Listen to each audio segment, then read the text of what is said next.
এরা তো ফার্মের মুরগি, আমরা ভাই ফার্মের মুরগি ভাই। আমরা এখানে মিলন স্যারের পদত্যাগ চাই। কেন আইসিটির মতো কোশ্চেনে ভুল হবে? কেন পদার্থবিজ্ঞানের মতো একটা কঠিন পরীক্ষার ভিতরে কোশ্চেন ভুল হবে? উনি কোত্থেকে কোয়েশ্চেন করেছেন সেটাও কোনো বলার উপায় নেই। অনেক পরীক্ষার্থী আমাদের সহপাঠীরা হল থেকে কাঁদতে কাঁদতে বের হয়েছে।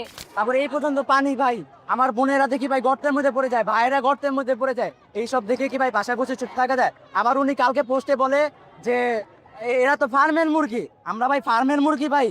এরা বলেন আপনারা আমরা কি ফার্মের মুরগি ভাই? শিক্ষামন্ত্রী ছাত্রদের সুযোগ সুবিধা দেয় না, ছাত্রদের কষ্ট বোঝে না। সে এক সময় কিন্তু ছাত্র ছিল, সে তিনি ছাত্র জীবন পার করে কিন্তু আজকে শিক্ষামন্ত্রী হয়েছে।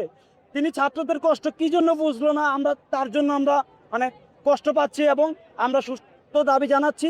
সরকারের কাছে আহ্বান জানাই যে তিনি আমাদের বিষয়টা নিয়ে একটু দেখুক, কারণ যে কয়দিন আমাদের এই বন্যা পরিস্থিতি চলমান রয়েছে, এই কয়দিন আমাদের পরীক্ষাটা যাতে সুন্দরভাবে ভালো ডিসিশন নিয়ে জানে, পরীক্ষা সুন্দরভাবে যাতে নেয়, এই দাবি জানানোর জন্য আমরা আজকে এখানে এসেছি। আমাদের অন্য কোনো দাবি এখানে নাই যে আমরা পরীক্ষা বর্জন করবো বা অন্য কিছু। কারণ দেখা যাচ্ছে অনেক শিক্ষার্থী অনেক দূর দূরান্ত থেকে আসে, তাদের হল কিন্তু অনেক দূর থেকে, যেমন আমার বাসা কেরানীগঞ্জ, আমি সেই কেরানীগঞ্জ থেকে উত্তরা যাওয়া লাগে। সেখানে এই ঝড় বৃষ্টির মধ্যে দিয়ে গেলে আসলে আমাদের একটা স্বাস্থ্য ঝুঁকি রয়েছে এবং দেখা যাচ্ছে বাংলাদেশের অনেক জায়গায় বন্যা পরিস্থিতি ঘটেছে। সেই জায়গা থেকে সেই বন্যার মধ্যে অনেক শিক্ষার্থী দেখা যাচ্ছে পড়াশোনা করতে পারতেছে না ঠিকমতো, অনেক জায়গায় বিদ্যুৎ নাই। এবং আমরা সেই জন্য আমরা চেয়েছিলাম আমাদের পরীক্ষাটা কিছুদিনের জন্য স্থগিত করা হোক, যতদিন না এই পরিস্থিতি ঠিক হচ্ছে, আবহাওয়া পরিস্থিতিটা।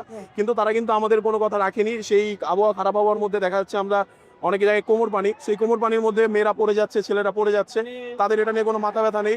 আমরা এখানে মিলন স্যারের পদত্যাগ চাই। আমাদের কিছু যৌক্তিক দাবি রয়েছে, সেই দাবিগুলো আমাদের মানতে হবে। যদি আমাদের এই দাবিগুলো মেনে নেওয়া হয় তাহলে আমরা এখান থেকে চলে যাব। উনি কোত্থেকে কোয়েশ্চেন করেছেন সেটাও কোনো বলার উপায় নেই। অনেক পরীক্ষার্থী আমাদের সহপাঠীরা হল থেকে কাঁদতে কাঁদতে বের হয়েছে, অনেকের A+ ছুটে যাবে বা অনেকে পাশের জন্য ওই করছে, কিন্তু উনি এটা নিয়ে কোনো স্টেপই নিচ্ছে না। ওনাকে বারবার বলা হয়েছে, ইভেন এটাও বলা হয়েছে যে কোনো জেলায় যদি পরীক্ষা স্থগিত থাকে তাহলে সারা দেশের পরীক্ষা স্থগিত থাকবে, এটা নিয়েও উনি কিছু করে নাই। এবং কালকেও আমাদের অনেক ভোগান্তি হয়েছে। তা আমরা চাই যে আবহাওয়া পরিস্থিতি যতদিনে স্বাভাবিক না হোক ততদিনে পুরো বাংলাদেশের পরীক্ষা স্থগিত থাকুক।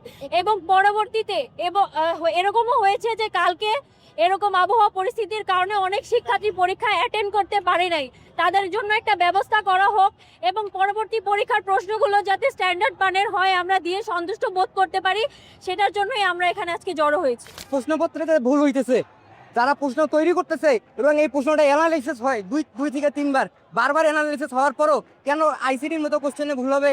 কেন পদার্থবিজ্ঞানের মতো একটা কঠিন পরীক্ষার ভিতরে কোশ্চেন ভুল হবে? আর রুটিনের কথা তো ভাই কি বলবো, রুটিন ফিজিক্স পরীক্ষার আগের দিন বন্ধ হয়েছে মাত্র একদিনে ফিজিক্সের 10টা অধ্যায় করা সম্ভব। কেমনে রিকভার দিবে, কেমনে সে পরীক্ষা দিবে? এরপরে আমরা দেখতে পারি যে ইতিহাস প্রথম পত্রের আগের দিন আমাদের কোনো বন্ধ নাই। এরপর অর্থনীতি প্রথম পত্রের পরীক্ষার আগের দিন কোনো বন্ধ নেই। এখন ইতিহাস সে কেমনে পরীক্ষা দিবে, মানে কেমনে রিভিশন দিয়ে পরীক্ষা দিবে, কেমনে বই পড়ে পরীক্ষা দিবে, MCQ CQ সবগুলো একটু কেমনে করবে? অর্থনীতির কথা তো নাই বললাম।